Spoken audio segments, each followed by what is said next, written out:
नमस्कार दोस्तों, मैं अंकित बंसल आप सभी का इस महत्वपूर्ण कक्षा में हार्दिक स्वागत करता हूं। Let's crack Rajasthan exams. बच्चों, आज एक बहुत इंपॉर्टेंट टॉपिक की हम चर्चा करेंगे और इसका नाम है भारत ऑस्ट्रेलिया संबंध। और भारत ऑस्ट्रेलिया के साथ साथ हम भारत और प्रशांत महासागर के दूसरे जो इस क्षेत्र में देश हैं उनके साथ भी हमारे संबंधों की चर्चा करेंगे। लेकिन हम हर बार की तरह इन संबंधों को स्टार्ट करने से पहले, इन पर चर्चा करने से पहले एक बार मैं मेरे बारे में आपको बता देता हूं, मेरा परिचय दे देता हूं, क्योंकि कई स्टूडेंट्स आज पहली बार मुझसे जुड़े होंगे, पहली बार मुझे देख रहे होंगे। एक बार जाने आपके अंकित बंसल सर कौन है। देखिए, बीटेक इन कंप्यूटर साइंस, 7 साल का मुझे आईएएस आरएएस के स्टूडेंट्स को पढ़ाने का अनुभव, अंतरराष्ट्रीय संबंध, राज्य व्यवस्था और राजस्थान कला संस्कृति ये मेरी सब्जेक्ट स्पेशलाइजेशन।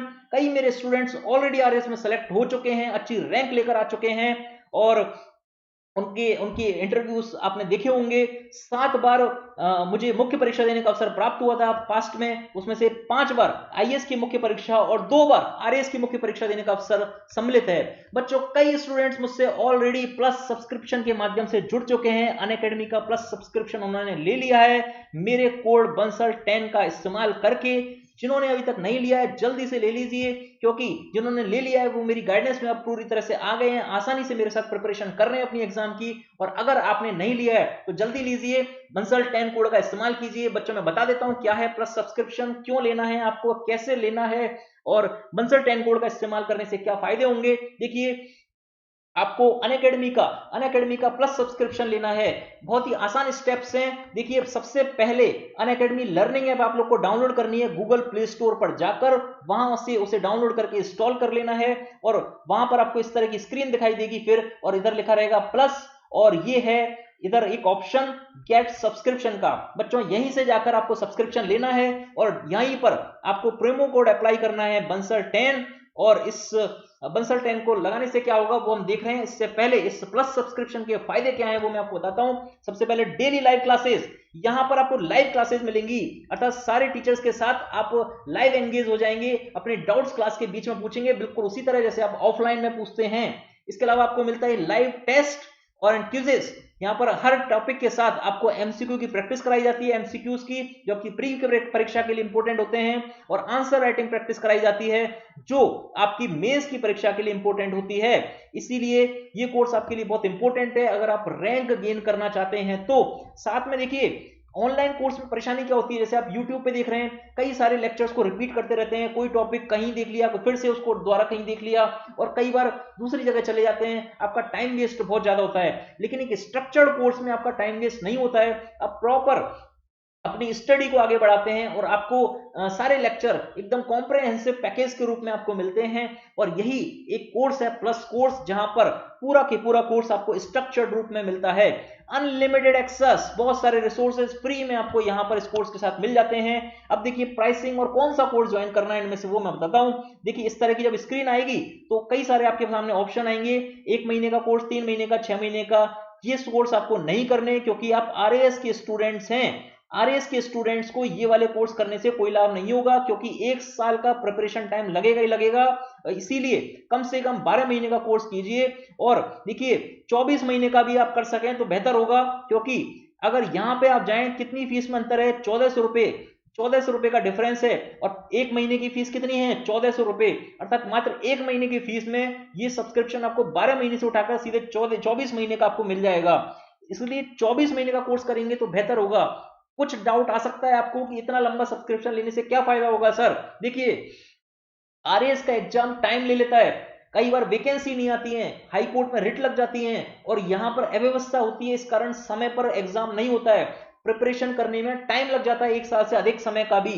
कोर्स आपका 1 साल में कंप्लीट हो जाएगा, लेकिन आपको प्रॉपर कंसिस्टेंसी बनाने के लिए, गाइडेंस में रहने के लिए आपको कहीं ना कहीं ज्वाइन करना पड़ता है। और अभी आप देखिए, यहाँ पर मात्र 1400 रुपए का ये डिफरेंस है और सीधे 24 महीने का हो जाता है, पूरा 1 साल का कोर्स मिल जाता है 1 महीने की फीस में। इसीलिए मैंने कहा कि 24 महीने का सबसे बेस्ट कोर्स रहेगा, और अगर नहीं है तो 12 महीने का तो आप कम से कम करें। और इसकी फीस 7000 है, और यहां पर बंसल 10 कोड का आप इस्तेमाल कर लें, BANSAL10 जो मैंने आपको बताया, बंसल 10 कोड, और इससे आपकी फीस में डिस्काउंट मिल जाता है 10% का। ये देखिए, बंसल 10 कोड का इस्तेमाल करके ये 7000 की फीस आपकी रह जाती है सिर्फ 6300, और जो 24 महीने की फीस थी 8400 वो रह जाएगी सिर्फ 7560। मतलब कि 10% का डिस्काउंट मिलेगा।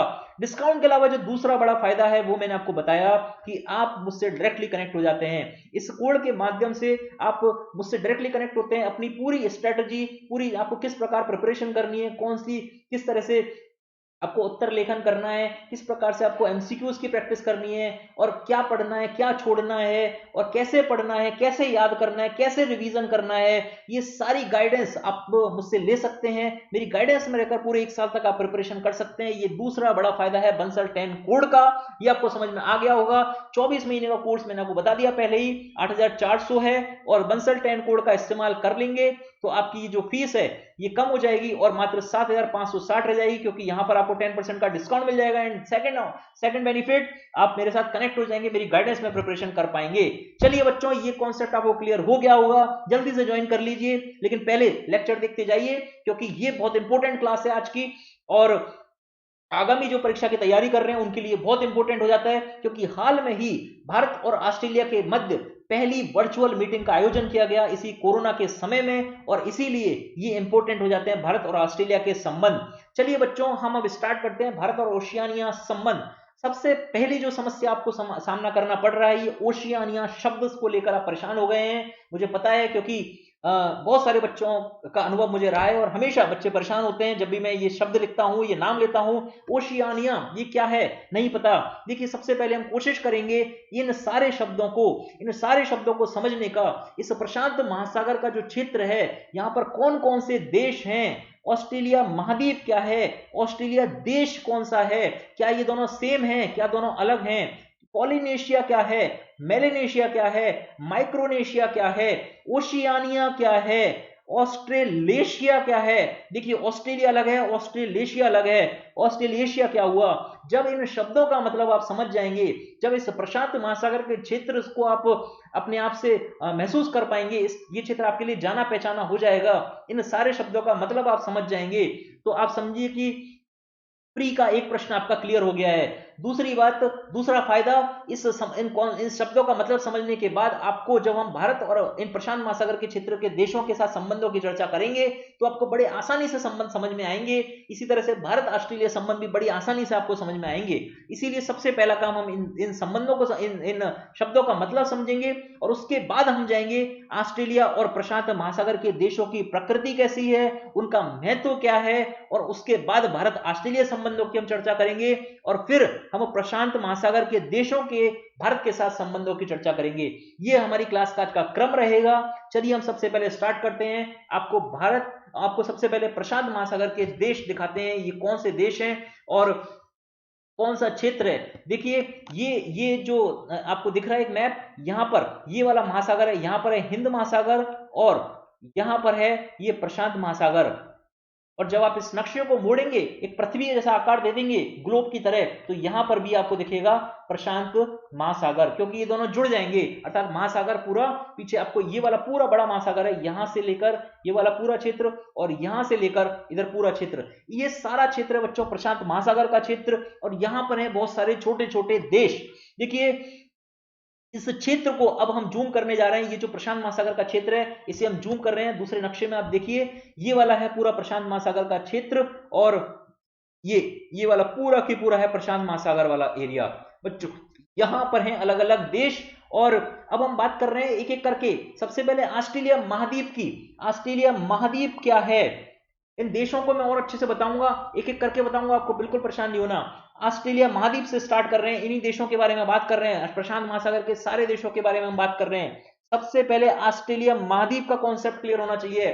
देखिए, आपको ये पृथ्वी दिख रही है, ग्लोब दिख रहा है पृथ्वी का, यहां पर ये जो हरे कलर का क्षेत्र है, ये कौन सा है, ये है ऑस्ट्रेलिया महाद्वीप का क्षेत्र। प्रशांत महासागर के अंदर है, लेकिन कौन सा है, ऑस्ट्रेलिया महाद्वीप। ध्यान से देखना बच्चों, ये जो नीचे आपको एक दिख रहा है ये वाला, ये है न्यूजीलैंड, इसमें हरा रंग नहीं किया हुआ है। मतलब क्या हुआ, जब ऑस्ट्रेलिया महाद्वीप बोला जा रहा है तो उसमें न्यूजीलैंड को शामिल नहीं किया जा रहा है, न्यूजीलैंड इसमें इंक्लूड नहीं है। क्लियर समझ लीजिए, ऑस्ट्रेलिया महाद्वीप में न्यूजीलैंड शामिल नहीं है। आप ज्यादातर किताब खोलेंगे उसमें मिलेगा आपको कि न्यूजीलैंड ऑस्ट्रेलिया महाद्वीप का हिस्सा है। आपको अपने अगर आपके पास किसी कोचिंग इंस्टीट्यूट के नोट्स होंगे तो ज्यादा संभावना इस बात की है कि उसमें भी आपको न्यूजीलैंड इसी महाद्वीप का हिस्सा दिखाया जाएगा। लेकिन 2017 के बाद में चेंज हो गया है बच्चों। 2017 में माना गया है कि एक नया महाद्वीप भी एग्जिस्ट करता है और उस नए महाद्वीप का नाम है जीलैंडिया। जीलैंडिया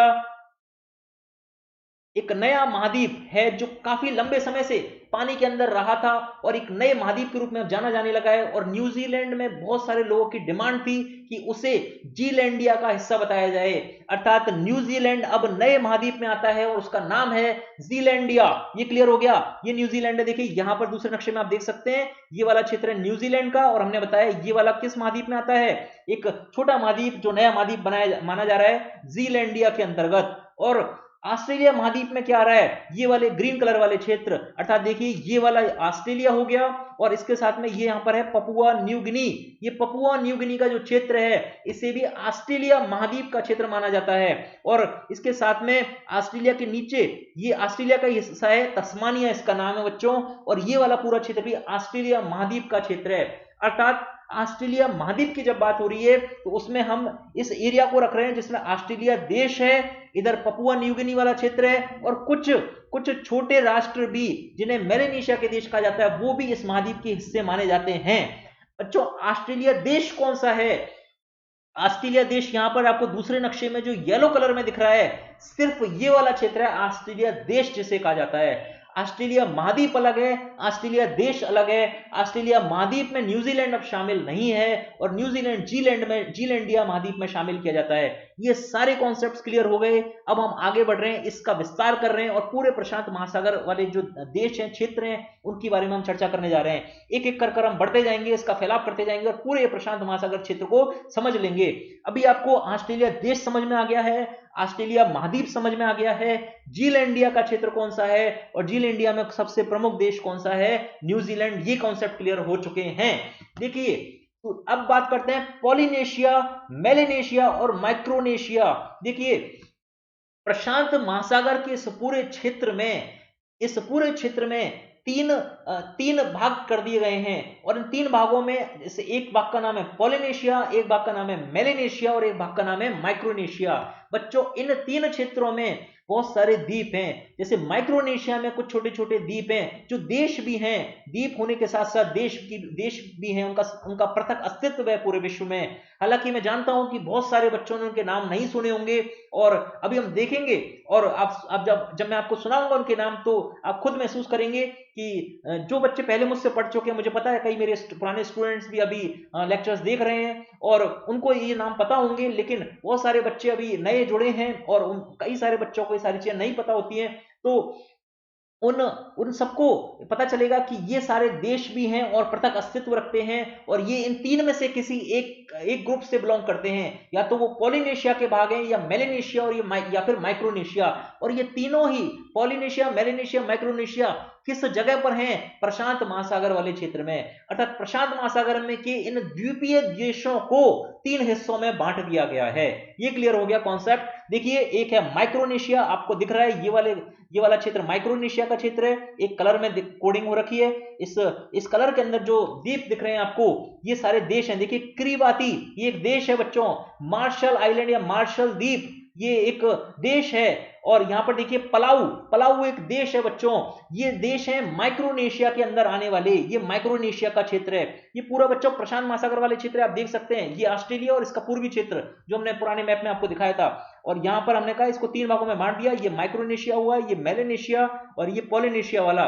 कलर कोडिंग आपको क्लियर हो रही है। माइक्रोनेशिया में हमने बताया ये देखिए किरिबाती, मार्शल द्वीप और पलाऊ ये तीनों देश हैं, द्वीपीय राष्ट्र हैं, छोटे छोटे राष्ट्र हैं, बहुत छोटे छोटे। आप एक छोटे इलाके से समझ सकते हैं, एक अपनी कॉलोनी आपका जहां पर घर है उस कॉलोनी का लगभग 2-3 किलोमीटर की वो कॉलोनी होगी। आप समझ लें कि लगभग इतने ही बड़े राष्ट्र हैं, छोटे छोटे द्वीप हैं और बहुत कम यहाँ पर लोग रहते हैं। शायद आपकी कॉलोनी में इनसे ज्यादा लोग रहते होंगे।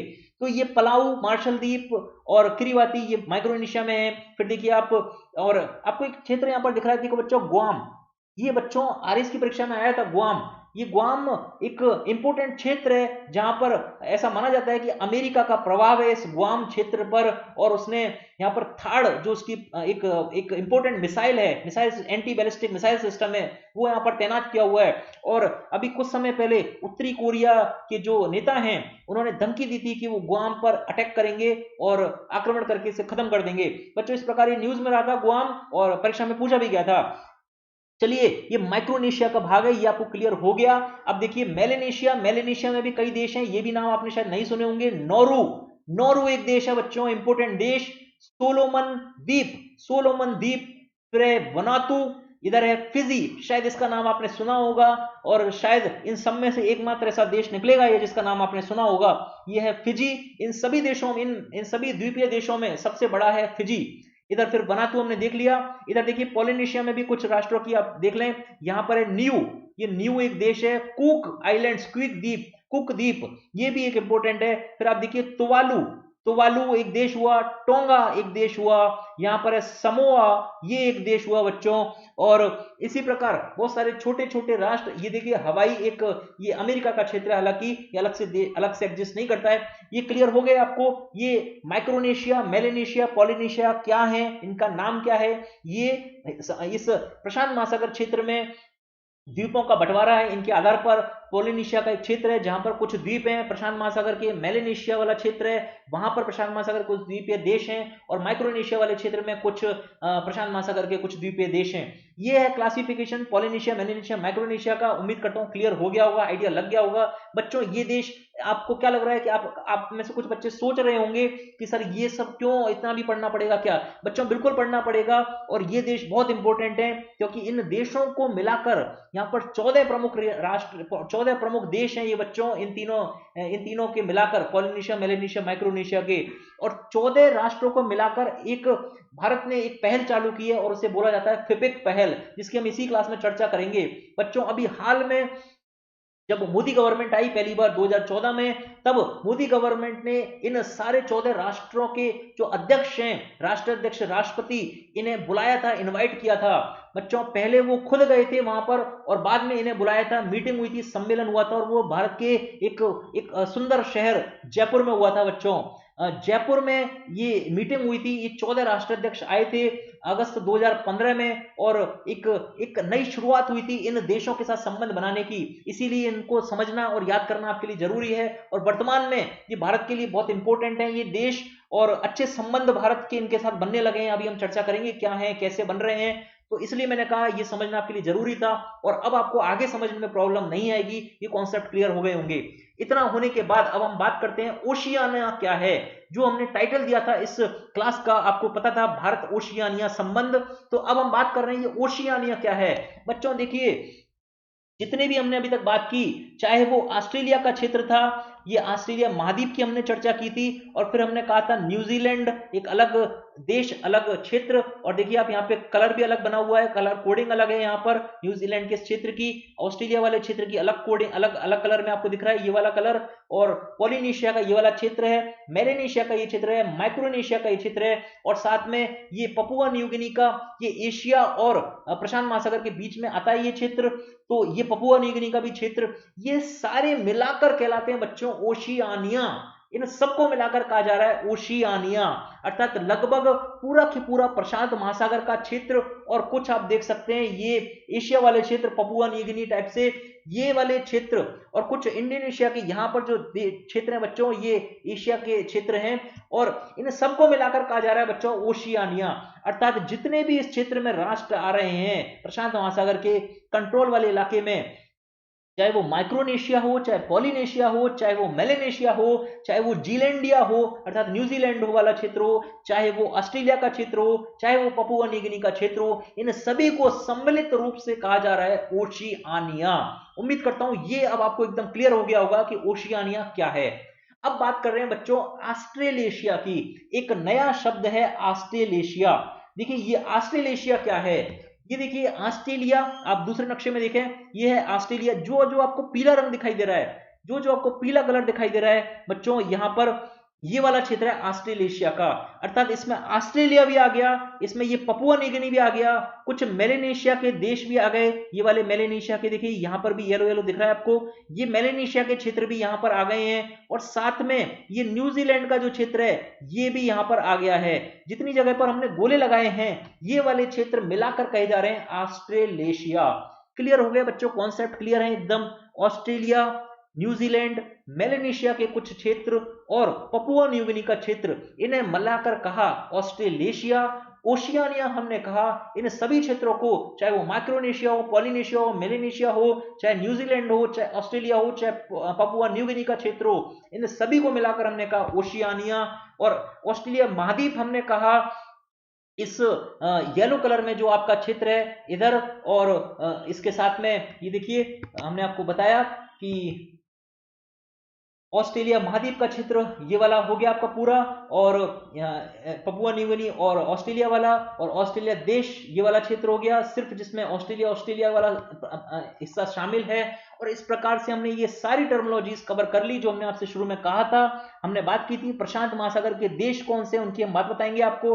हमने आपको बता दिए कि कितने सारे देश हैं प्रशांत महासागर के इस क्षेत्र में, छोटे छोटे हमने नाम लिए इतने सारे, और ऑस्ट्रेलिया का देश हुआ, फिर न्यूजीलैंड हुआ, फिर हमने पपुआ न्यू गिनी का भी क्षेत्र देखा, और बहुत सारे छोटे छोटे जैसे कि तुवालू, पलाऊ, नौरू, फिजी और समोआ और सोलोमन द्वीप, किरिबाती, और इस प्रकार के हमने बहुत सारे देश देखे छोटे छोटे। ये सारे क्षेत्र मिलाकर क्या कहला रहे थे, प्रशांत महासागर के देश। हमने ऑस्ट्रेलिया महाद्वीप का क्लासिफिकेशन समझा, ऑस्ट्रेलिया देश समझा, पॉलिनेशिया, मेलेनेशिया, माइक्रोनेशिया, ओशियानिया और ऑस्ट्रेलिया, ये सारी बातों की हमने चर्चा कर ली है। और जिसको भी थोड़ा कंफ्यूजन है वीडियो को दोबारा देख सकता है, याद कर सकता है, कॉपी में नोट कर सकता है, और उसके थ्रू इन्हें याद कर लें क्योंकि इंपॉर्टेंट इंफॉर्मेशन है। और अब तक ये सारी डाउट्स क्लियर हो गए होंगे, ये सारे शब्दों से आप रूबरू हो गए होंगे, इस क्षेत्र से रूबरू हो गए होंगे, ये इस ओशियानिया शब्द से रूबरू हो गए होंगे, प्रशांत महासागर वाला क्षेत्र कैसा दिखता है ये आपको क्लियर हो गया। और अब हमारा काम आसान हो जाएगा क्योंकि अब हम आसानी से समझेंगे भारत के इन क्षेत्रों से संबंधों को। और एक बार इनकी प्रकृति देख लेते हैं, महत्व देख लेते हैं, क्या महत्व है क्या प्रकृति है। देखिए आपके सामने मैप में दिखाई दे रहा है, ये वाला पूरा की पूरा वही प्रशांत महासागर का क्षेत्र या फिर ओशियानिया का क्षेत्र जिसे कह रहे हैं वही वाला क्षेत्र है। अब इन्हें सब पर्यायवाची शब्दों की तरह आप इस्तेमाल करेंगे, इन्हें एक दूसरे के पर्याय के रूप में देखेंगे। एक क्लासिफिकेशन हम देख चुके हैं, लेकिन ब्रॉड सेंस में अब बात करेंगे इस पूरे ओशियानिया या प्रशांत महासागर के क्षेत्र की। देखिए ये कैसा क्षेत्र है, इसकी अगर बात की जाए, यहां पर ये वाला जो क्षेत्र है ये पूरा की पूरा कैसा क्षेत्र है, इधर कौन सा महासागर है, हिंद महासागर, और इधर कौन सा महासागर है, प्रशांत महासागर। अर्थात ये कैसा क्षेत्र हुआ, प्रशांत महासागर और हिंद महासागर के स्थित बीच में स्थित क्षेत्र हुआ ओशियानिया का क्षेत्र। दूसरी विशेषता है बच्चों इसकी कि यहां पर देखिए दो तरह के देश आपको दिखाई देंगे। एक सेकंड बस,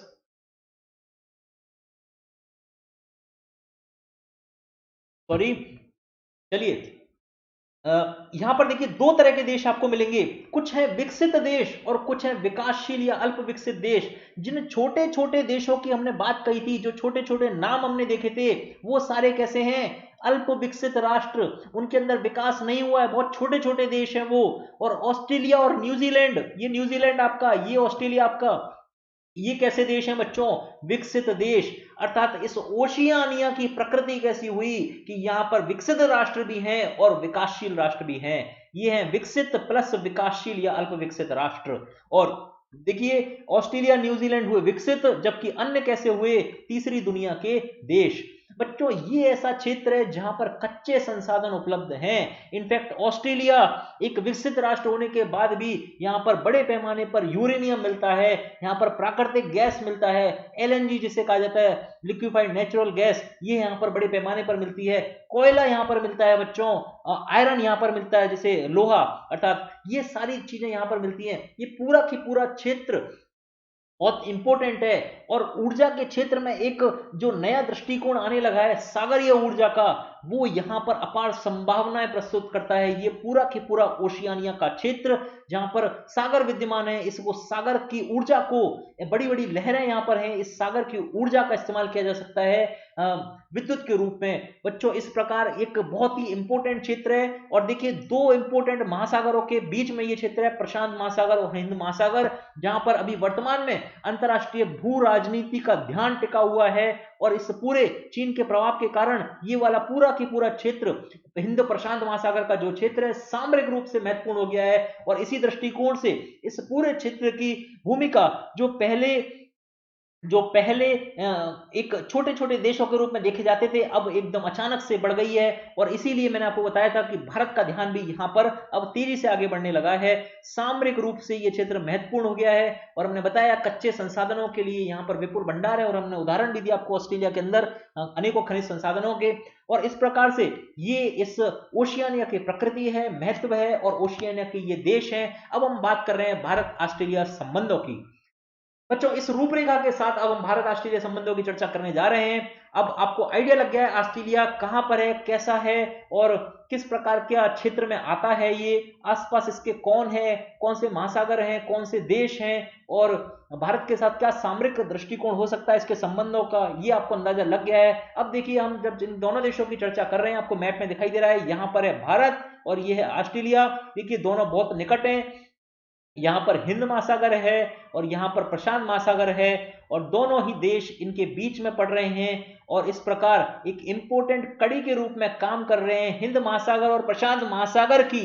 आपको अंदाजा लग गया होगा कितना इंपॉर्टेंस है इन दोनों के बीच अच्छे संबंधों का। देखिए अब हम पहले कुछ बात करते हैं, बेसिक्स के साथ स्टार्ट करते हैं, क्योंकि कई बच्चे एकदम नए तरीके से पढ़ना चाहते हैं, एकदम पहली बार इस सब्जेक्ट का अध्ययन कर रहे हैं। तो हमने इसीलिए पहले एक बार बेसिक समझे, और अब हम भारत ऑस्ट्रेलिया की भी एकदम बेसिक से बात करते हैं। देखिए समानता की बात करते हैं। सबसे पहले कहां कहां पर समानता दिखाई दे रही है। देखिए दोनों देशों में संसदीय लोकतंत्र व्यवस्था है, दोनों ही देशों में एक समान व्यवस्था को फॉलो किया है राजनीति के दृष्टिकोण से। संसदीय लोकतंत्र, दोनों ही देशों में पूंजीवादी उदारवादी अर्थव्यवस्था अपनाई गई है। देखिए ऑस्ट्रेलिया ने स्वतंत्रता के बाद से ही, ये भी पहले देखिए ब्रिटेन का उपनिवेश हुआ करता था, जैसे भारत ब्रिटेन का उपनिवेश है उसी प्रकार ऑस्ट्रेलिया भी ब्रिटेन का उपनिवेश हुआ करता था। और उपनिवेश से जब ये स्वतंत्र हुआ तभी से यहां पर उदारवाद और पूंजीवाद शामिल कर लिया गया था। लेकिन भारत ने 1990 के बाद उदारवाद और पूंजीवाद की ओर कदम बढ़ाए थे, और भारत और ऑस्ट्रेलिया के बीच संबंध तब से बहुत तेजी से आगे बढ़ने लगे हैं। देखिए वर्तमान में अगर हम बात कर रहे हैं तो दोनों में ही संसदीय लोकतंत्र है, दोनों में ही उदारवादी पूंजीवादी अर्थव्यवस्था है, दोनं ही इंग्लैंड के उपनिवेश थे, दोनों ही राष्ट्रमंडल के सदस्य हैं। बच्चों राष्ट्रमंडल ये वो एक संगठन है जो भी इंग्लैंड के उपनिवेश हुआ करते थे, उन सभी उपनिवेशों के द्वारा मिलकर यह संगठन का निर्माण किया गया है। राष्ट्रमंडल के देश उन्हें बोला जाता है, अर्थात ये वो सारे राष्ट्र हैं, इसमें जो भी सदस्य हैं ये वो सारे राष्ट्र हैं इसके अंदर जो पहले कभी ना कभी ब्रिटेन की कॉलोनी या उपनिवेश हुआ करते थे। जहां जहां पर ब्रिटेन का शासन हुआ करता था, उन्होंने एक अपने आप को बांधा और उसे नाम दिया गया संगठन का राष्ट्रमंडल। और भारत और ऑस्ट्रेलिया दोनों ही इस राष्ट्रमंडल के सदस्य हैं। दोनों ही हिंद महासागर के समीप स्थित हैं। हमने बताया आपको हिंद महासागर यहां पर पास में है, प्रशांत महासागर भी पास में है, और हिंद महासागर साझा कर रहा है एकदम एक दूसरे को बिल्कुल अच्छी तरह से। प्रशांत महासागर भारत के लिए फिर भी दूर है, लेकिन हिंद महासागर भारत और ऑस्ट्रेलिया को एकदम जोड़ रहा है, आप देख सकते हैं। देखिए एक जो ऑस्ट्रेलिया को अभी तक भी नहीं जोड़ पाए अपने से, आप देखें सांस्कृतिक रूप से कई सारे स्टूडेंट्स अभी क्रिकेट प्रेमी होंगे। भारत और ऑस्ट्रेलिया दो एक प्रमुख क्रिकेट टीमें हैं, और अच्छे इनमें सांस्कृतिक संबंध देखे जाते हैं, इंटरेस्ट लिया जाता है भारत और ऑस्ट्रेलिया के क्रिकेट मैचों का। और ये भी क्या दिखा रहा है, भारत और ऑस्ट्रेलिया के बीच में समानता, दोनों ही जगह क्रिकेट को प्रमुखता मिलती है, दोनों ही देशों में क्रिकेट एक प्रमुख खेल है, और जहां पर बड़ी मात्रा में क्रिकेट के प्रेमी पाए जाते हैं, और दोनों ही देशों को वो एक साथ लेकर आते हैं, जोड़ने का कार्य करते हैं। बच्चों कई सारे लोग तो, कई सारे स्टूडेंट्स तो आप में से इस क्रिकेट के कारण ही ऑस्ट्रेलिया से अपने आप को जोड़ पा रहे होंगे, और इनके अलावा कोई आपको दूसरा ऐसा व्यक्ति नहीं मिल रहा होगा। सिर्फ क्रिकेट के कुछ खिलाड़ी आपको नजर आ रहे होंगे जिनकी वजह से आप ऑस्ट्रेलिया के साथ अपने आप को जोड़ पा रहे होंगे, और इनके अलावा आपको कुछ दिख नहीं रहा होगा। इसीलिए आप जब भी बात करें ऑस्ट्रेलिया संबंधों की, भारत ऑस्ट्रेलिया संबंधों की, तो आपको इस सांस्कृतिक महत्व को नहीं छोड़ना है और अपने उत्तर में भी प्रकट कर देना है। सांस्कृतिक महत्व है खेलों का, और ये खेल भारत और ऑस्ट्रेलिया को जोड़ रहे हैं। चलिए आगे बात करते हैं असमानता की। देखिए कुछ कुछ चीजें ऐसी हैं जहां पर भारत और ऑस्ट्रेलिया एक दूसरे के विरोधी जैसे दिखते हैं, विरोधी भी नहीं कहें तो असमानता दिखती है। देखिए ऑस्ट्रेलिया कैसा देश है? विकसित राष्ट्र है। भारत कैसा है? विकासशील राष्ट्र है। बच्चों ऑस्ट्रेलिया विकसित राष्ट्र होने के बाद भी देखिए इतनी भी बड़ी असमानता नहीं है। ऑस्ट्रेलिया एक विकसित राष्ट्र है, लेकिन भारत की अर्थव्यवस्था ऑस्ट्रेलिया से ज्यादा बड़ी है, भारतीय अर्थव्यवस्था ऑस्ट्रेलिया से अधिक है। और साथ में देखिए ऑस्ट्रेलिया को विकसित राष्ट्र होने के बाद भी एक मिडिल राष्ट्र की संज्ञा दी जाती है, अर्थात मध्यवर्ती राष्ट्र। अर्थात जब विकसित राष्ट्रों की बात हो रही है तो ऑस्ट्रेलिया को विकसित राष्ट्र भी माना जा रहा है, लेकिन इसका प्रभाव उतना अधिक नहीं है। एक मिडिल राष्ट्र के रूप में ऑस्ट्रेलिया कार्य करता है। अर्थात एक आप समझ लें विकासशील देश और विकसित देश, इन दोनों के बीच में कड़ी आप अज्यूम कर सकते हैं, कल्पना कर सकते हैं, और उसे कह रहे हैं मिडिल राष्ट्र, और उस प्रकार का है ऑस्ट्रेलिया।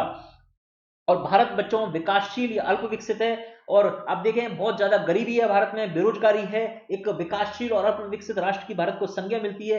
हालांकि हम बात करते हैं अर्थव्यवस्था की तो तेजी से बढ़ने वाला, हम बात करते हैं भारत की अर्थव्यवस्था वो तेजी से बढ़ रही है। भारत की आर्थिक शक्ति के साथ साथ भारत की रक्षा शक्ति अच्छे से बढ़ रही है। अंतर्राष्ट्रीय स्तर पर भारत की भूमिका बढ़ रही है, भारत का विज्ञान और प्रौद्योगिकी बढ़ रही है। इन सारी बातचीतों के बाद भी भारत में गरीबी और बेरोजगारी भी बढ़ रही है, और इसीलिए भारत को एक विकासशील राष्ट्र की संज्ञा दी जाती है। और देखिए यही एक असमानता है, जबकि ऑस्ट्रेलिया कैसा है? मानव विकास सूचकांक में एक उच्च अंक लेकर आने वाला, अर्थात एक अच्छा राष्ट्र, एक समृद्ध राष्ट्र, एक विकसित राष्ट्र। इस प्रकार एक असमानता है दोनों के बीच में, और इसी असमानता को दक्षिण उत्तर संबंध या उत्तर दक्षिण संबंधों की चर्चा, उत्तर दक्षिण संबंधों की रूप में देखा जाता है। अभी इनके बारे में हम चर्चा करेंगे। आपको अंदाजा लग गया होगा समानता असमानता भारत और ऑस्ट्रेलिया में क्या है। अब हम बात कर रहे हैं भारत और ऑस्ट्रेलिया के मध्य आर्थिक संबंधों की। आर्थिक संबंधों में देखिए 20 अरब डॉलर का व्यापार है भारत और ऑस्ट्रेलिया के मध्य।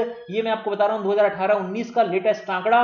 2018-19 में 20 अरब डॉलर का व्यापार हुआ है भारत और ऑस्ट्रेलिया के मध्य। अगर मैं बात करूं कितनी इंपॉर्टेंस है इसकी ऑस्ट्रेलिया के लिए, भारत ऑस्ट्रेलिया का 8वां सबसे बड़ा व्यापार भागीदार है और 5वां सबसे बड़ा निर्यात वाला देश। अर्थात ऑस्ट्रेलिया जिन जिन देशों को निर्यात करता है उन सूची में, सर्वाधिक निर्यात करने वालों की सूची में भारत 5वें स्थान पर आता है। इतना इंपॉर्टेंस है भारत का ऑस्ट्रेलिया के लिए, और डेफिनेटली ऑस्ट्रेलिया एक विकसित राष्ट्र है। भारत चाहेगा इसके साथ अपनी अर्थव्यवस्था का समन्वय करना, और भारत सामरिक रूप से भी इसको महत्व देता है। देखिए भारतीय आयात, कौन कौन सी चीजों का भारत आयात करता है, कितना आयात हो रहा है? करीब 16 अरब डॉलर का आयात कर रहा है भारत ऑस्ट्रेलिया से। अर्थात 16 अरब डॉलर, 20 अरब डॉलर में से 16 अरब डॉलर का भारत आयात कर रहा है, और 4 अरब डॉलर भारत निर्यात कर रहा है ऑस्ट्रेलिया को। भारतीय निर्यात कम है, भारतीय आयात अधिक है। व्यापार घाटा है भारत के ऑस्ट्रेलिया के साथ जो व्यापार है उसमें भारत को व्यापार घाटा हो रहा है। लेकिन बच्चों व्यापार घाटा होने के बाद भी भारत इस ओर चिंतित नहीं है, क्योंकि जो आप देखें, अभी हम देखेंगे भारत किस सामान का आयात कर रहा है और किस सामान का निर्यात कर रहा है। देखिए जब भी कच्चे माल का आयात किया जाता है, ऐसी कंडीशन में अगर व्यापार घाटा होता है तो कोई समस्या नहीं है। भारत कच्चे माल का आयात कर रहा है और उससे एक तैयार माल बना रहा है और उसे महंगे दाम में दूसरे देशों को बेच रहा है। इस प्रकार यहां पर व्यापार घाटा दिख रहा है, लेकिन ये व्यापार घाटा भारत भर लेता है दूसरे देशों के साथ व्यापार करने में, और इसीलिए यहां पर व्यापार घाटा होने के बाद भी भारत इतना चिंतित नहीं दिखाई देता है, बल्कि भारत और ऑस्ट्रेलिया के आर्थिक संबंध अच्छे दृष्टिकोण से देखे जाते हैं। ये पॉइंट क्लियर हो गया होगा।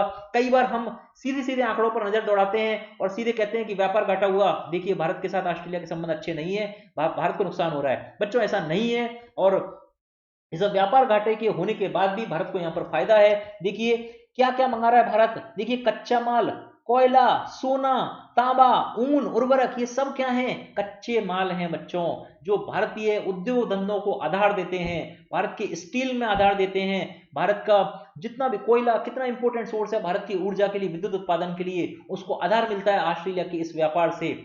इसके अलावा ऑस्ट्रेलिया ऊर्जा के क्षेत्र में भारत का एक महत्वपूर्ण भागीदार है। देखिए ऊर्जा में भी हम बात कर रहे हैं एलएनजी की।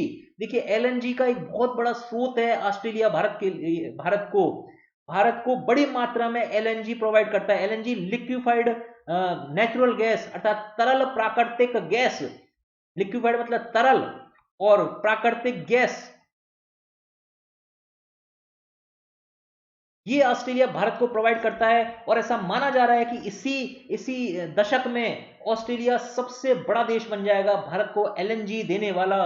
अर्थात कितनी बड़ी इंपॉर्टेंस है ऑस्ट्रेलिया की भारत की ऊर्जा आवश्यकताओं को पूरा करने में। वैसे भी भारत अभी अपनी ऊर्जा आवश्यकताओं के लिए ज्यादातर खाड़ी देशों पर निर्भर है और खाड़ी देश में अस्थिरता है, इसलिए भारत अपनी ऊर्जा आवश्यकताओं के लिए अपने व्यापार को इन दूसरे देशों से करने की कोशिश कर रहा है, अपनी ऊर्जा आवश्यकताओं की पूर्ति दूसरे देशों से भी करने के लिए कोशिश कर रहा है। और उसमें ऑस्ट्रेलिया के इंपोर्टेंट साझीदार के रूप में सामने आया है, क्योंकि ऑस्ट्रेलिया भारत को एलएनजी निर्यात करता है और भविष्य में सबसे बड़ा राष्ट्र बनने की क्षमता रखता है। ये बात हमने कही। भारत जो आयात कर रहा है, भारत किस प्रकार का सामान निर्यात करता है ऑस्ट्रेलिया को? देखिए यात्री मोटर वाहन, ये ऑटोमोबाइल, मशीनरी, मोती, रत्न और आभूषण, इसके अलावा औषधि और परिष्कृत पेट्रोलियम। देखिए भारत कच्चा तेल आयात करता है और उसका अपनी रिफाइनरी में परिष्करण कर उसे महंगे दाम में दूसरे देशों को निर्यात कर देता है। और यहां पर हम ऑस्ट्रेलिया को परिष्कृत पेट्रोलियम भी निर्यात कर रहे हैं। इस प्रकार आप देख सकते हैं कि भारतीय निर्यात किस चीजों का हो रहा है? अधिकांश तैयार मालों का, जिनमें भारत को फायदा होता है। और ज्यादातर आयात कच्चे माल का कर रहा है भारत ऑस्ट्रेलिया से। और व्यापार अच्छा है, 20 अरब डॉलर का व्यापार हुआ है दोनों देशों के मध्य और एक मजबूत आर्थिक संबंध यहां पर दोनों देशों के मध्य देखे जाते हैं। अब बात करते हैं भारत ऑस्ट्रेलिया सहयोग की।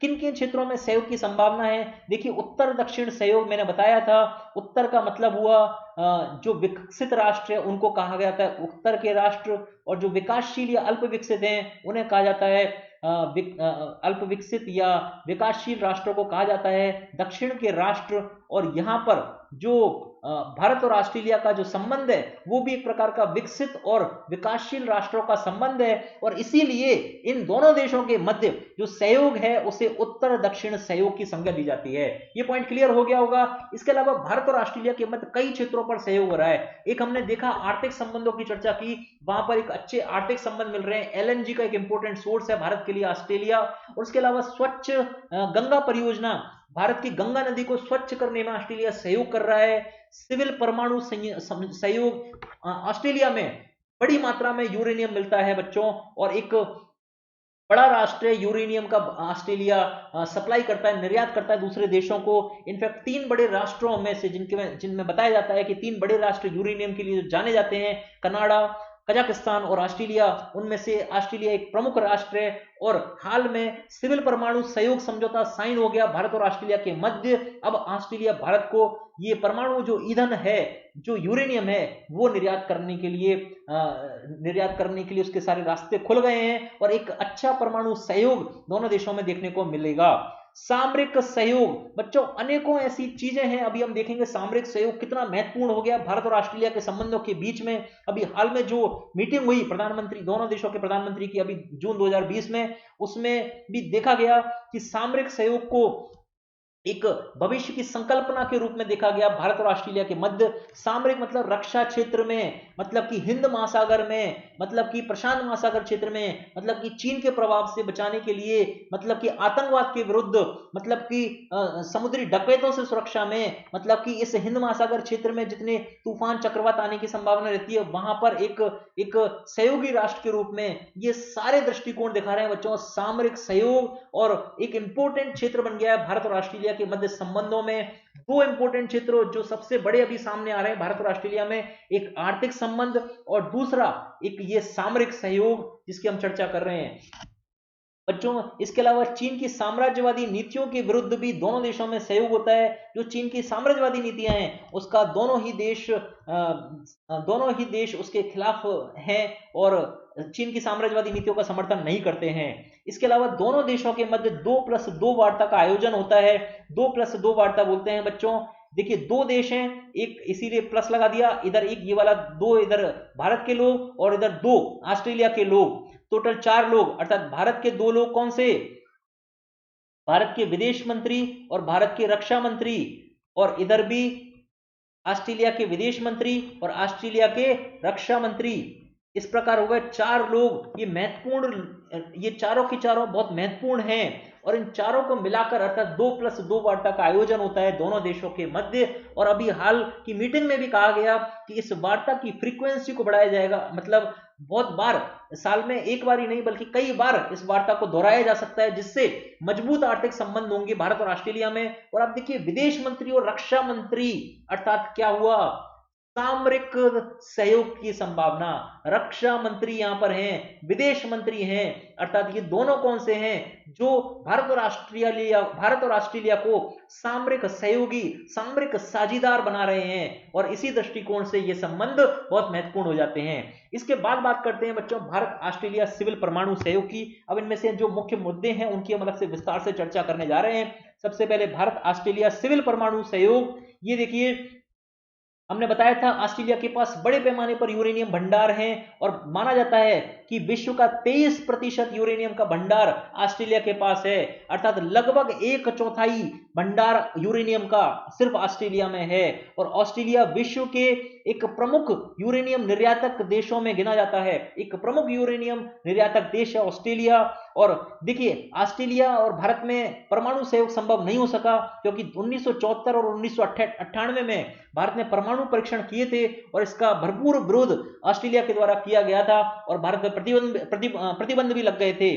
लेकिन 2005 में भारत और अमेरिका के मध्य सिविल परमाणु समझौते पर बातचीत प्रारंभ हो चुकी थी और इसी के बाद ऑस्ट्रेलिया के रुख में परिवर्तन आया। जैसे हमने बताया आपको, अधिकांश राष्ट्रों ने भारत की तरफ अब जो बैन लगा रखा था, जो प्रतिबंध लगा रखा था, उसे खोलना प्रारंभ कर दिया। और इस अमेरिका के साथ समझौता होने के बाद दुनिया के दूसरे देश भी भारत के साथ सिविल परमाणु सहयोग समझौता करने लगे और उसी में से एक था ऑस्ट्रेलिया। बच्चों 2011 में ऑस्ट्रेलिया की संसद ने भारत को यूरेनियम निर्यात करने की अनुमति दे दी, अर्थात अब 2011 के बाद से ऑस्ट्रेलिया भारत को यूरेनियम का निर्यात कर सकता है। भारत को जो ईंधन है, परमाणु ऊर्जा बनाने के लिए जो ईंधन है, अब वो ऑस्ट्रेलिया से भी मिल जाएगा। 2014 में देखिए यहाँ के जो प्रधानमंत्री थे 2014 में वो थे टोनी एबॉट, और इन टोनी एबॉट ने भारत की यात्रा की थी, एक बहुत ही सफल यात्रा बोला जाता है। जैसे भारत ऑस्ट्रेलिया संबंधों के दृष्टिकोण से यहाँ से एक महत्वपूर्ण और अच्छे संबंध प्रारंभ हुए भारत और ऑस्ट्रेलिया के। 2014 हाल ही की यात्रा है। प्रधानमंत्री मोदी और टोनी एबॉट के मध्य अच्छी मित्रता देखी गई, एक मित्रता का विकास हुआ, बहुत सारे समझौते हुए, अनेकों मुद्दों पर चर्चाएं हुई, भविष्य की संकल्पनाएं प्रस्तुत की गई और इसी यात्रा के दौरान दोनों देशों के मध्य ये परमाणु सहयोग समझौता भी हस्ताक्षरित हो गया। देखिए 2005 में यहाँ पर अमेरिका ने सिविल परमाणु समझौते के लिए बातचीत कर दी थी, हरी झंडी दे दी थी भारत के साथ, और यहाँ पर रुख में बदलाव हो गया था, लेकिन फिर भी समझौता नहीं हो पा रहा था। जब टोनी एबॉट ने भारत यात्रा की 2014 में, तब इस समझौते पर हस्ताक्षर हो गए और 2011 में पहले ही यूरेनियम निर्यात की झंडी मिल चुकी थी, हरी झंडी मिल चुकी थी। और इस प्रकार अब सिविल परमाणु सहयोग भारत और ऑस्ट्रेलिया के मध्य प्रारंभ हो गया है।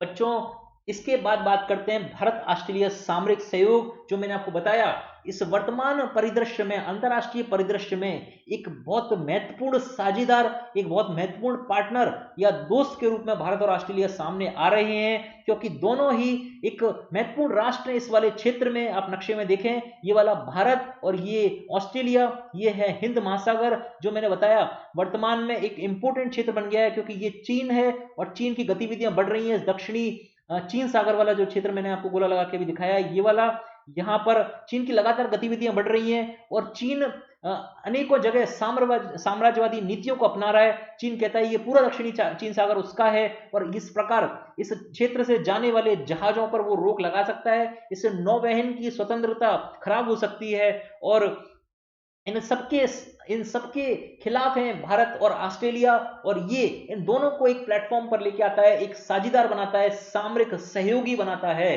देखिए 2009 में सुरक्षा सहयोग पर एक संयुक्त घोषणा हुई और दोनों देशों ने संयुक्त घोषणा पत्र जारी किया और दोनों ने कहा सुरक्षा क्षेत्र में एक दूसरे का सहयोग करेंगे। और इसके साथ ही रणनीतिक साझेदारी के लिए समझौता हो गया, स्ट्रेटेजिक पार्टनरशिप जिसे कहा जाता है, रणनीतिक साझेदारी, अर्थात अब ये सामरिक दोस्त हो गए हैं, सामरिक सहयोगी हो गए हैं, रणनीतिक साझेदारी हो गई है। अब ये इन सारी एक्टिविटीज में एक दूसरे के दोस्त बनकर काम करेंगे आगे। और ये देखिए कौन कौन सी बातें हैं। हिंद महासागर क्षेत्र में सुरक्षा में सहयोग होगा। सबसे पहला, चीन के बढ़ते प्रभाव से सुरक्षा होगी। दूसरा, समुद्री डाकुओं से सुरक्षा, क्योंकि ये वाला जो हिंद महासागर का क्षेत्र है, यहाँ पर बहुत सारे तेल के टैंकर गुजरते हैं इस क्षेत्र से, जो खाड़ी क्षेत्रों से तेल भरवाते हैं, और इस रास्ते से होकर ये गुजरते हैं टैंकर इन पूरे क्षेत्रों में, जापान की ओर जाते हैं। इधर ये जापान की ओर गए, इधर दक्षिणी कोरिया है, इधर चीन है, और इस तरफ ये टैंकरों का प्रवाह होता है बच्चों काफी मात्रा में। ये एक इंपोर्टेंट मार्ग है, समुद्री मार्ग है, और यहाँ पर इसकी स्वतंत्रता को बनाए रखना जरूरी है। और इस क्षेत्र में जब ये टैंकर गुजरते हैं तो सोमालिया जो अफ्रीका का एक पूर्वी राष्ट्र है, वहां पर कुछ समुद्री डकैत रहते हैं, और ये डकैत इस क्षेत्र में पायरेसी के लिए जाने जाते हैं, समुद्री डकैती के लिए जाने जाते हैं, और इन ऑयल टैंकरों को जो इस क्षेत्र से गुजर रहे हैं उन पर ये कब्जा कर लेते हैं। कब्जा करने से और कब्जा करके उन पर ये फिरौती की डिमांड करते हैं उन देशों से, और इस प्रकार से काफी मुश्किल आती है इस क्षेत्र में, जो एक इंपोर्टेंट क्षेत्र है, जलमार्ग है, हिंद महासागर का क्षेत्र। यहाँ पर ये समुद्री डाकुओं की बड़ी समस्या है, और इस क्षेत्र में इन समुद्री डाकुओं के खिलाफ भारत और ऑस्ट्रेलिया एक साथ आते हैं और सहयोग करते हैं। दूसरा हमने बताया दक्षिणी चीन सागर में सहयोग, निर्बाध समुद्री नौवहन के सिद्धांत का दोनों देश अनुमोदन करते हैं इस क्षेत्र में, कि चीन भी अपनी साम्राज्यवादी नीतियों के माध्यम से इस क्षेत्र में जहाजों के जो निर्बाध प्रवाह हो रहा है, निर्बाध इनका जो मूवमेंट हो रहा है, उसे नहीं रोके। इस प्रकार देखिए इस तरफ भी दोनों क्षेत्र सहयोग कर रहे हैं और इस तरफ भी दोनों देश सहयोग कर रहे हैं। मतलब भारत और ऑस्ट्रेलिया एक अच्छे सामरिक सहयोगी बन गए हैं। उसके अलावा देखिए इंपोर्टेंट डेवलपमेंट, क्वाड समूह का गठन हो गया है। क्वाड समूह क्या है बच्चों? 4 देश, भारत, जापान, ऑस्ट्रेलिया, और एक इंपोर्टेंट देश आप सभी जानते हैं अमेरिका। इन चारों देशों ने मिलकर एक संगठन बनाया है, उसे कहते हैं क्वाड समूह। वर्तमान अंतरराष्ट्रीय राजनीति में ये एक महत्वपूर्ण संगठन की ओर रूप में सामने आया है, और क्वाड समूह इस पूरे क्षेत्र में इस समुद्री नौवहन के सिद्धांत का अनुमोदन करता है, किसी भी प्रकार की रोक टोक ना हो, और ये पूरा की पूरा जो हिंद प्रशांत महासागर का क्षेत्र है, इसे पूरे क्षेत्र को बोला सकता है हिंद प्रशांत क्षेत्र। और इस पूरे हिंद प्रशांत क्षेत्र में एक अच्छा प्रभाव बना रहे, एक शांति बनी रहे, एक फ्री एरिया बना रहे ये, और इसी की आकांक्षा के साथ ये चतुष्कोण समूह या क्वाड समूह का निर्माण हुआ है। और देखिए भारत और ऑस्ट्रेलिया भी इस समूह का हिस्सा हैं, और ये दिखा रहा है कि कितने इंपोर्टेंट व्यापार ये सामरिक सहयोगी बनकर सामने आ गए हैं। बच्चों एक बात और देखिए, अभी तक क्या होता था, इससे ये जो क्षेत्र था, इसे ऑस्ट्रेलिया कुछ सालों तक इस क्षेत्र को भारत के नाम पर नहीं देखता था, इस क्षेत्र को एक प्रशांत क्षेत्र के रूप में देखा जाता था लेकिन वर्तमान में ये ऑस्ट्रेलिया ने भारत की बढ़ती एक शक्ति को पहचान लिया है, और अब इस पूरे क्षेत्र को ये ऑस्ट्रेलिया भी हिंद प्रशांत क्षेत्र की संज्ञा देता है। हिंद प्रशांत क्षेत्र अर्थात इसमें हिंद जो शब्द है हिंदुस्तान से वाला, ये हिंद प्रशांत क्षेत्र, यहां पर इसको बोलना, इस पूरे क्षेत्र को हिंद प्रशांत क्षेत्र कहकर बताना ऑस्ट्रेलिया के दृष्टिकोण में परिवर्तन को दिखाता है। उसके अनुसार अब इस क्षेत्र में हिंदुस्तान का एक प्रभाव है, और इसीलिए इसे हिंद प्रशांत क्षेत्र की संज्ञा दी जाती है। इस प्रकार आप देखिए ऑस्ट्रेलिया के जो ऑस्ट्रेलिया था 2000 के बाद से ही एक बहुत अच्छे सामरिक सहयोगी भारत और ऑस्ट्रेलिया बन गए हैं, महत्वपूर्ण भूमिका निभा रहे हैं इस क्षेत्र में सुरक्षा की। और उसके अलावा देखिए ऑसिंडेक्स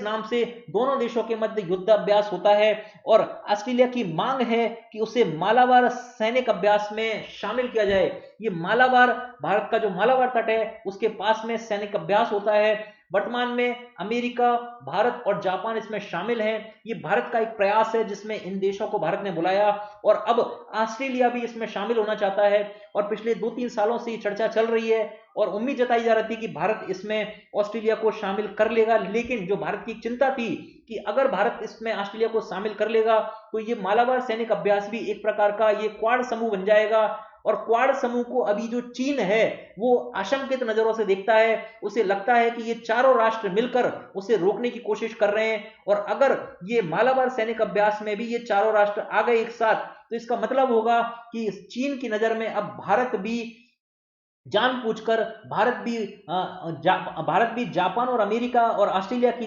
तरह चीन को रोकने की कोशिश करता है। जबकि भारत सरकार का मत है कि हम चीन को रोकने की कोशिश नहीं कर रहे, हम सिर्फ उसकी साम्राज्यवादी नीतियों का विरोध करते हैं और उससे एक सकारात्मक प्रतिस्पर्धा का विकास चाहते हैं। तो इस प्रकार अगर भारत ने ऑस्ट्रेलिया को यहां पर शामिल किया तो हो सकता है कि भारत के चीन के साथ संबंधों में थोड़ी खराबी आए। लेकिन एक इंपॉर्टेंट बात, अभी जून 2020 का जो समय है आपने इसमें देखा है कि भारत और चीन के मध्य सीमा को लेकर विवाद हुआ है, क्लैशेस हुए हैं और चीन की साम्राज्यवादी जो दृष्टिकोण है वो साफ साफ झलक कर आया है। किस प्रकार गलवान घाटी में भारतीय सैनिकों को शहीद होना पड़ा और एक क्लैशेस हुए गलत तरीके से और चीन भारतीय सीमा में घुसने का चीन ने प्रयास किया, चाहे वो एलएसी के आसपास का कोई भी इलाका हो। और इस प्रकार चीन के साथ भारत के अभी वर्तमान में संबंध खराब हुए हैं। इसीलिए अब इस बात की पूरी संभावना है कि भारत ऑस्ट्रेलिया को इस मालाबार सैनिक अभ्यास में शामिल कर लेगा और शायद 2020 में ही आपको ये न्यूज मिल जाए कि अब ऑस्ट्रेलिया भी मालाबार सैनिक अभ्यास में शामिल हो गया है। उम्मीद करता हूं ये एकदम क्लियर हो गया होगा आपको भारत ऑस्ट्रेलिया सामरिक सहयोग का ये जो कॉन्सेप्ट है। और देखिए आपदा प्रबंधन मैंने बताया, ये जो हिंद महासागर का क्षेत्र है यहाँ पर सुनामी चक्रवातों का प्रभाव रहता है और ये जो प्रशांत महासागर का क्षेत्र है इसे रिंग ऑफ फायर के नाम से जाना जाता है। अब आप गूगल में पढ़ चुके होंगे, जिन्होंने गूगल पढ़ लिया उनको पता होगा ये रिंग ऑफ फायर है जहां पर इस जगह पर भूकंप और ज्वालामुखी देखे जाते हैं। और इन्हीं सब आपदाओं से बचने के लिए भारत और ऑस्ट्रेलिया एक दूसरे का सहयोग करते हैं, चाहे वो हिंद महासागर में चक्रवात हो, चाहे सुनामी हो। 2004 में एक बड़ी सुनामी हिंद महासागर में आई थी और उसके बाद से ही भारत और ऑस्ट्रेलिया के संबंध इस आपदा प्रबंधन में भी देखने को मिले। और साथ में ही इस रिंग ऑफ फायर वाले क्षेत्र में ये जो प्रशांत महासागर का क्षेत्र है यहाँ पर भी भारत और ऑस्ट्रेलिया दोनों सहयोग करते हैं। और साथ में एक इंपॉर्टेंट डेवलपमेंट जो प्री के लिए आपके लिए इंपॉर्टेंट है, म्यूचुअल लॉजिस्टिक्स सपोर्ट एग्रीमेंट हाल में किन दो देशों के मध्य चर्चा में रहा बच्चों, भारत और ऑस्ट्रेलिया के मध्य, ये क्लियर रखना आप। म्यूचुअल लॉजिस्टिक सपोर्ट एग्रीमेंट, इसका मतलब हुआ बच्चों ये लॉजिस्टिक एक्सचेंज है, इस सैन्य दृष्टिकोण से एक महत्वपूर्ण समझौता होने वाला है, एक घोषणा हो चुकी है। और किसी भी समय अब जब दोनों देशों के प्रधानमंत्री या राष्ट्रपति जब सामने मिलेंगे तब ये समझौता हकीकत जब ये घोषणा एक हकीकत रूप ले लेगी बच्चों। Mutual logistic support agreement MLSA अर्थात ऑस्ट्रेलिया के जितने सैन्य अड्डे हैं उनका उपयोग भारत कर सकेगा और भारत के जो सैन्य अड्डे हैं उनका उपयोग ऑस्ट्रेलिया कर सकेगा। चाहे भारत से बाहर जो सैन्य अड्डे हैं उनका उपयोग ऑस्ट्रेलिया कर सकेगा। ऑस्ट्रेलिया से बाहर जितने सैन्य अड्डे हैं उनका उपयोग भी भारत कर सकेगा। अर्थात ये एक महत्वपूर्ण रक्षा समझौता है। और आपको मैंने अमेरिका और भारत संबंधों की क्लास में बताया था, एक लिबोआ करके एक समझौता अमेरिका के साथ भारत का हस्ताक्षरित हुआ था, वो 2016 में जब हस्ताक्षर हो गया वो भी इसी प्रकार का समझौता था। और उसके बाद से ही भारत और ऑस्ट्रेलिया के मध्य ये MLSA की घोषणा की गई। उम्मीद करता हूं ये क्लियर हो गया होगा। अब हम बात करते हैं ऑस्ट्रेलिया में भारतीय लोगों की। देखिए बड़ी मात्रा में ऑस्ट्रेलिया में भारतीय लोग रहते हैं और ये भारतीय डायस्पोरा कहलाता है। जो भारतीय यहाँ पर निवास कर रहे हैं उसे भारतीय डायस्पोरा करते हैं। 1950 का जो दशक था उस समय कोलंबो योजना चली थी और उस कोलंबो योजना का पर्पस था इस पूरे क्षेत्र में एक अच्छी शिक्षा का विकास करना। और उस शिक्षा के विकास के समय ही कई भारतीय छात्रों को ऑस्ट्रेलिया में जाकर अध्ययन करने के लिए प्रोत्साहित किया गया था। तभी से बच्चों लगातार ऑस्ट्रेलिया में भारतीय लोगों का निवास बढ़ने लगा, भारतीय अधिक से अधिक ऑस्ट्रेलिया में जाने लगे और ऑस्ट्रेलिया की भारत से नजदीकी भी है और इस कारण से भी ऑस्ट्रेलिया में निवास बढ़ने लगा, एक पसंदीदा डेस्टिनेशन के रूप में चुना जाने लगा भारतीयों के द्वारा ऑस्ट्रेलिया।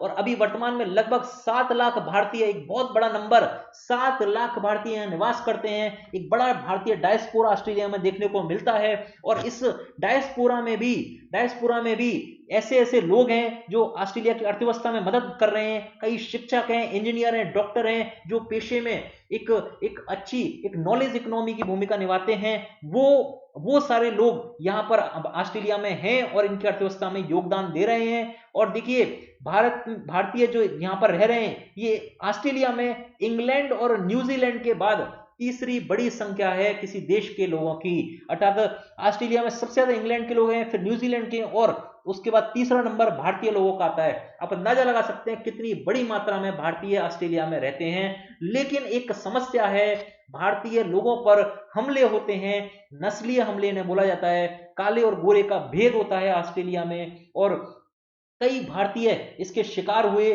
और इन भारतीय विद्यार्थियों की सुरक्षा को लेकर एक बड़ा चिंता भारत के अंदर रहता है, भारत की सरकार के अंदर। हालांकि ये एक परेशानी बन गई थी 2012 के आसपास की मैं बात बताऊं आपको, तो इस समय एक बड़ी परेशानी थी। ये नस्लीय हमलों के बहुत शिकार होते थे भारतीय विद्यार्थी वहां पर, और एक संकट था, इनकी सुरक्षा का संकट था। और उसके बाद में लेकिन सुधार हुआ है, और 2014 में मैंने बताया आपको कि नए जो यहाँ के प्रधानमंत्री थे टोनी अबॉट, वो भारत यात्रा पर आए, और उसके बाद से लेकर देखा गया कि अचानक से नस्लीय हमले कम हो गए और बहुत सुरक्षा का एहसास, एक एनवायरनमेंट इन भारतीयों को वहां पर मिलने लगा, और अच्छे संबंध भारत और ऑस्ट्रेलिया के इसके बाद बढ़ने लगे। देखिए, भारत ऑस्ट्रेलिया वर्चुअल मीटिंग 2020 की चर्चा कर लेते हैं। ये आपके सामने एक स्क्रीन है, एक फोटो दिख रहा है आपको, ये उस मीटिंग का फोटो है बच्चों, जो अभी 2020 में जून में ही कोरोना का समय चल रहा था। अभी प्रधानमंत्री फेस टू फेस नहीं मिल सकते थे, आप एक प्रत्यक्ष मुलाकात दोनों देश के नेताओं की नहीं हो सकती थी। इनफैक्ट जनवरी 2020 में ये जो आपको टीवी में दिख रहे हैं यहाँ पर, ये नए प्रधानमंत्री हैं इनके, और ये स्कॉट मॉरिसन, ये नए प्रधानमंत्री हैं ऑस्ट्रेलिया के, स्कॉट मॉरिसन। ये अभी आने वाले थे जनवरी 2020 में भारत यात्रा पर, लेकिन उसी समय ऑस्ट्रेलिया में एक संकट आ गया था। वहां पर एक आग फैलने लगी थी, जंगल में आग लगने लगी थी, और उससे काफी ज्यादा नुकसान होने लगा था बायोडायवर्सिटी का। देखिए, ऑस्ट्रेलिया में बहुत अच्छी बायोडायवर्सिटी है, वहां पर कोरल रीफ है और ग्रेट बैरियर रीफ है एक बहुत बड़ी, जिसके आसपास अच्छी मात्रा में बायोडायवर्सिटी पाई जाती है, पर्यावरणीय विविधता देखने को मिलती है। और उसी क्षेत्र में आग लग गई थी बच्चों, और उस कारण से काफी नुकसान हुआ था। ये ऑस्ट्रेलिया का ये जो क्षेत्र है, ये काफी न्यूज में रहा था, और ये वही समय था जनवरी 2020 का, जब ये भारत यात्रा पर आने वाले थे, और उसी समय वहां पर ये प्राकृतिक आपदा का होना और इनकी होने के कारण इनको अपनी यात्रा कैंसिल करनी पड़ी थी, और ये भारतीय यात्रा पर नहीं आ पाए थे। उसके बाद में द्वारा प्लानिंग की इन्होंने मार्च अप्रैल के आसपास, लेकिन फिर कोरोना का संकट आ गया, और ऐसे में अंतर्राष्ट्रीय स्तर पर बैन लग गए थे एक देश से दूसरे देश में जाने में, तो उस समय पर भी ये नहीं आ सके। और जब देखा कि एक डिले हो रहा है, और भारत ऑस्ट्रेलिया संबंध बहुत महत्वपूर्ण है, दोनों राजनेताओं को आपस में बातचीत करना बहुत इंपॉर्टेंट है, क्योंकि मैंने आपको हमेशा बताया है, जब दो देशों के बीच संबंधों को अच्छा बनाना है तो राजनीतिक मंच बना रहना चाहिए, राजनीतिक बड़े लेवल की वार्ताएं होती रहनी चाहिए। और उसी परिप्रेक्ष्य में वर्चुअल मीटिंग का आयोजन किया गया, अर्थात एक टीवी स्क्रीन के माध्यम से, जो वर्चुअल एक वीडियो कॉन्फ्रेंसिंग के माध्यम से मीटिंग का आयोजन हुआ। दोनों देश के नेता आपको दिख रहे हैं पिक्चर में, और ये भारतीय प्रधानमंत्री की पहली वर्चुअल मीटिंग थी, और ये हुई स्कॉट मॉरिसन, जो अभी ऑस्ट्रेलिया के प्रधानमंत्री हैं, उनके साथ में। बच्चों, इस मीटिंग में भारत और ऑस्ट्रेलिया के सहयोग को विशेष महत्व दिया गया। कहा गया कि हिंद प्रशांत क्षेत्र में, ये जो हिंद प्रशांत क्षेत्र हमने बताया था, वो भारत और ऑस्ट्रेलिया के लिए बहुत इंपॉर्टेंट है, और उस पूरे क्षेत्र में भारत और ऑस्ट्रेलिया को मिलकर और ज्यादा अधिक सक्रिय होना होगा। और जिस सामरिक भागीदारी की मैंने अभी थोड़ी देर पहले आपसे चर्चा की थी, 2014 में जब ऑस्ट्रेलिया के प्रधानमंत्री टोनी एबॉट भारत यात्रा पर आए थे, वो सामरिक भागीदारी दोनों देशों में देखी गई थी, उसी सामरिक भागीदारी को अब इस मीटिंग के दौरान कहा गया कि व्यापक सामरिक भागीदारी में परिणत करना होगा। अर्थात एक बड़े लेवल की, एक एग्रेसिव, एक सक्रिय भागीदारी अब देखने को मिलेगी, और वो भी सामरिक रूप से, अर्थात रक्षा के क्षेत्र में एक बहुत बड़ा डेवलपमेंट अब इस वर्चुअल मीटिंग के बाद क्लियर हो गया है कि भारत और ऑस्ट्रेलिया एक प्राकृतिक साझेदार हैं, प्राकृतिक सामरिक साझेदार हैं, जो पूरे हिंद प्रशांत क्षेत्र में सुरक्षा बनाए रखने के लिए एक अग्रणी भूमिका निभाने के लिए तैयार हैं। और ये थे बच्चों भारत ऑस्ट्रेलिया संबंध। और इसके बाद हम अब एक भारत और फिपिक संबंधों की चर्चा करते हैं, क्योंकि मैंने आपको बताया था कि ऑस्ट्रेलिया के अलावा प्रशांत महासागर के ये जो इंपोर्टेंट द्वीपीय देश हैं, ये भारत के लिए बहुत महत्वपूर्ण हैं, और इन द्वीपीय देशों के साथ अब भारत ने संबंध बनाना प्रारंभ कर दिया है। अनेकों वर्षों तक उपेक्षा की गई इन द्वीपीय देशों की, जो हमने माइक्रोनेशिया, मेलेनेशिया और पोलिनेशिया शुरू में पढ़ा था, उन्हें ही कहा जा रहा है ये प्रशांत महासागर के छोटे देश। और ऐसे कुल 14 देश हैं बच्चों, 14 प्रशांत महासागर के देश हैं, और जैसे कि Fiji, Cook Island, Kiribati, Marshall Island, Nauru, Niue, Palau, Papua New Guinea, Samoa, Solomon Island, Tonga, Tuvalu और वनातू। बच्चों मैंने आपको शुरू में कहा था अधिकांश के नाम आपने नहीं सुने होंगे, और लास्ट में, लेक्चर के लास्ट में मैं पहुंचूंगा, इनके संबंधों की चर्चा आपसे करूंगा, और इसीलिए ये नाम आपको मैंने शुरू में ही इनके बारे में एहसास करा दिया था, इनसे परिचय करा दिया था। और ये इन्हीं क्षेत्रों में ये वाले इन देशों का संबंध इन्हीं क्षेत्रों से, मैक्रोनेशिया, मेलेनेशिया और पोलिनेशिया, और ये सभी प्रशांत महासागर वाले द्वीपों में प्रशांत महासागर के क्षेत्र में एक प्रशांतीय द्वीपों की संज्ञा दी जाती है। और इसीलिए प्रशांत और द्वीप, ये सारे प्रशांत द्वीप जो 14 हैं संख्या में, और भारत, इन दोनों के मध्य एक राजनीतिक मंच का निर्माण हुआ, एक राजनीतिक मंच बनाया गया, और उसी मंच को नाम दिया गया फिपिक। ये जो फिपिक शब्द है, ये है forum for India Pacific island cooperation, अर्थात भारत और प्रशांत द्वीपों में सहयोग हेतु मंच। देखिए मंच कितना बड़ा है, आपको एक पिक्चर दिखाई दे रही होगी। 2015 में भारत में एक सम्मेलन आयोजित किया गया जयपुर में 21 अगस्त को। देखिए इस 21 अगस्त के सम्मेलन में इन 14 देशों की जो राष्ट्राध्यक्ष थे, उन्हें भारत ने इनवाइट किया, आमंत्रित किया। और देखिए आपके सामने दिख रहे हैं ये सारे के सारे फोटो खिंचाते हुए, और एक इंपॉर्टेंट ये राष्ट्र हैं भारत के लिए भी। देखिए क्यों, मैं आपको बताता हूं। देखिए सबसे पहले कैसे हुआ, नवंबर 2014 में भारत के प्रधानमंत्री ने फिजी की यात्रा की। फिजी देश हम पहले देख चुके थे, फिजी की यात्रा भारत के प्रधानमंत्री ने की, और उस दौरान भारत प्रशांत द्वीप सहयोग के लिए फोरम का शुभारंभ कर दिया गया था। और 2015 में जयपुर में सम्मेलन का आयोजन किया, जिसमें इन देशों के राष्ट्राध्यक्ष जयपुर पधारे। और इन देशों के बीच में जो संबंध है वो है प्रमुख वित्तीय, तकनीकी, नीली अर्थव्यवस्था और जलवायु परिवर्तन। देखिए ये जो बच्चे छोटे छोटे राष्ट्र हैं, ये छोटे राष्ट्र कैसे हैं, द्वीपीय राष्ट्र।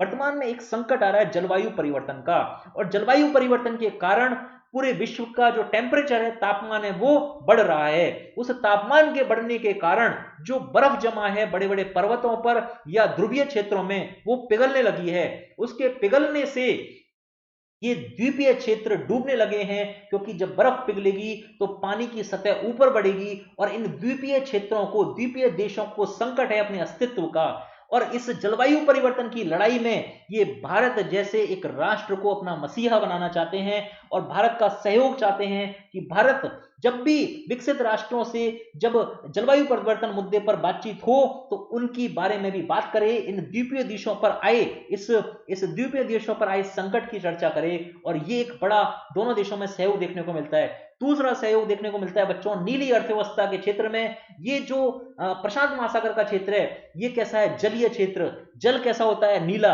अर्थात प्रशांत महासागर या जलीय क्षेत्र में जब अर्थव्यवस्था का विकास होता है, जैसे मछली पालन, और उसके अलावा नमक उत्पादन, या फिर आप देखिए और भी ऊर्जा का उत्पादन, सागरीय ऊर्जा का